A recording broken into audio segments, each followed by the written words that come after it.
Hey guys, तर आज आपण चाललेलो होतो धारावीच्या दर्शनाला. विभाताईला घेतला आणि निघालो धारावी माऊलीच्या दर्शनाला. किल्ल्याच्या रोडला गेलो. त्यानंतर बघू शकतात की आपल्याला बोटीतून जायचं होतं. नंतर आम्ही फक्त असंच फुटेज मारला बोटीत आणि त्याच्यानंतर पहिला खायला बसली. त्याच्यानंतर आम्ही पाण्यातून गेलो आणि पोचलो भाईंदरला. भाईंदरवरून परत गाडी चालवत फायनली पोचलो धारावी मातेच्या मंदिराच्या इकडे. आणि मंदिराच्या इकडे जायला पण खूप रोड आहे. तेव्हा पोचलो कुठे आम्ही धारावीच्या देवळाकडे. त्यानंतर मंदिराचं काम सुरूच होतं. पण जेव्हा काम कंप्लीट होणार तेव्हा हे मंदिर इतकं सुंदर दिसणार आहे की बघावंच लागणार आहे. तर चला आता माऊलीचं दर्शन घेऊया.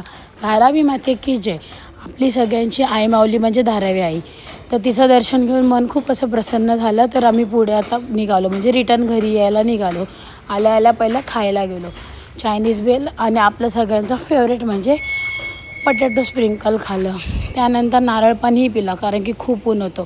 मग रात्री गेलो नाचायला. गरबा म्हणजे नवरात्रीतला फेवरेट. नाचायचं म्हणजे नाचायचंच, नो कॉन्ट्रोवर्सी. नाचण्याच्या बाबतीत खूप नाचलो. त्याच्यानंतर क्राऊड पण मस्त होता, बरं वाटतं.